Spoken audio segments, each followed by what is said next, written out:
देखिए, स्वामी प्रसाद मौर्य वो नेता हैं जो विधानसभा चुनाव से पहले भाजपा छोड़कर सपा में शामिल हुए थे।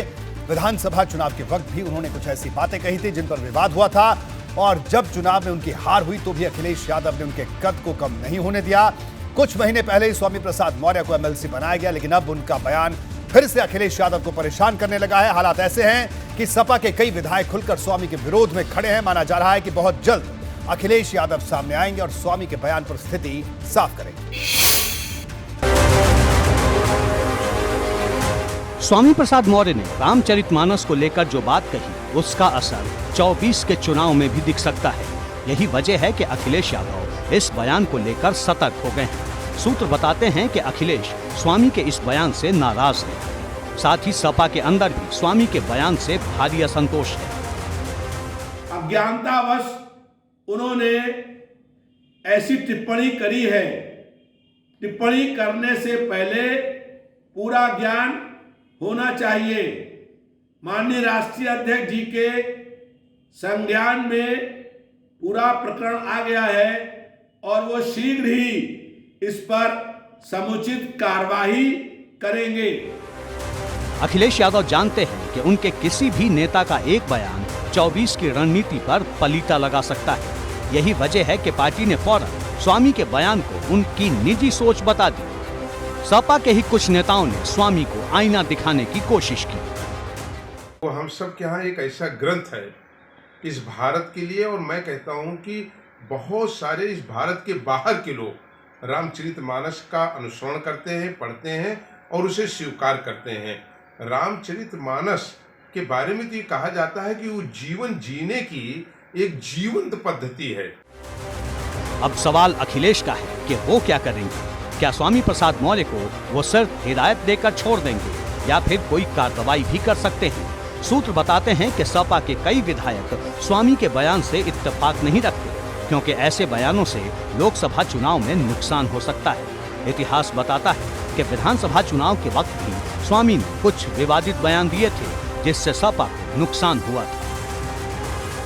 जो प्रभु राम पर या रामायण पर कोई सवाल उठा रहा है, न तो सच्चा सनातनी हो सकता है, न सच्चा समाजवादी हो सकता है।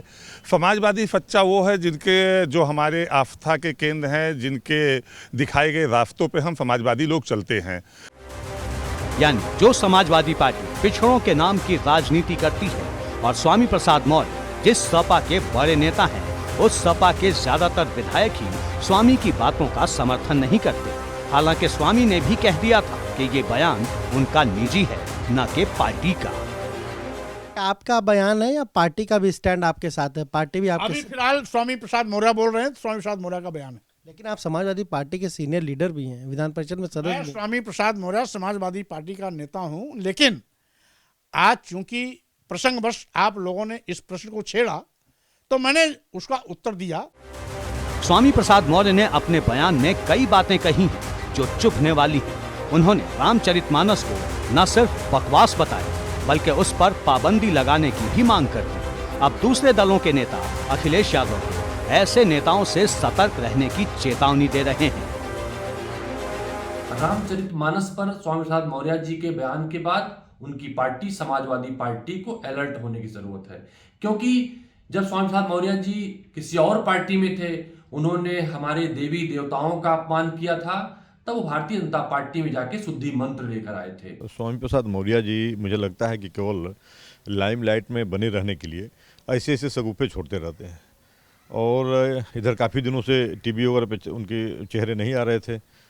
मुझे लगता है कि जिस पार्टी में गए हैं उस पार्टी में थोड़ी पूछ भी कम हुई है, प्रमुख स्थान नहीं मिल रहा है, तो उनको लगा कि चलिए एक नया सगुफा छोड़ देते हैं। स्वामी प्रसाद मौर्य ने रामचरितमानस पर इस समय आवाज़ उठाई जब 2024 का चुनाव की तैयारी शुरू हो गई, और चुनाव समाजवादी पार्टी के सामने, भारतीय जनता पार्टी के सामने आमने सामने चुनाव। ऐसे समय में स्वामी प्रसाद मौर्य जी ने जो बात उठाई, उससे अधिकांश हिंदू समाज नाराज होगा। एक तरफ अखिलेश को अलर्ट करने वाले विपक्षी दल के नेता हैं, तो दूसरी तरफ वो नेता जो अखिलेश पर ही सवाल उठा रहे हैं, क्योंकि इस मामले में अखिलेश जब तक खामोश रहेंगे तब तक वो विरोधियों के निशाने पर रहेंगे। आज के दिन में ऐसे सभी लोग छटपटा रहे हैं जिनसे निषाद आगे हो गया। अब उसको इसी तरीके से उल्टा पुल्टा निषादों मछुआरों गुमराह करना चाहते। अब कोई पूछने वाला नहीं है, तो चर्चा में बने रहने के लिए इस तरह का बयान ये दे रहे हैं। अगर ये बात थी तो सत्ता में आप थे, तो हम इनसे पूछना चाहते हैं कि इस बयान जो दे रहे हैं, आपने उस समय पिछड़ों की याद आई, दलितों की याद आई, इनको हक अधिकार दिलाने के लिए एक समान अनिवार्य फ्री शिक्षा लागू करने की बात तो याद नहीं आई। कुल मिलाकर स्वामी के बयान पर बवाल छिड़ा है। सामने 24 का चुनाव है और ऐसे बयानों से अखिलेश असहज हो जा रहे हैं, क्योंकि विधानसभा चुनाव के बाद से अखिलेश पूरी तरह धार्मिक पिच पर दिखे हैं। फिर चाहे मंदिरों में माथा टेकने की बात हो या फिर 100% सनातनी दिखने की कोशिश, वो जानते हैं कि अगर भाजपा से मुकाबला करना है तो धर्म के मुद्दे पर आगे खड़ा रहना होगा। एबीपी गंगा के लिए ब्यूरो रिपोर्ट।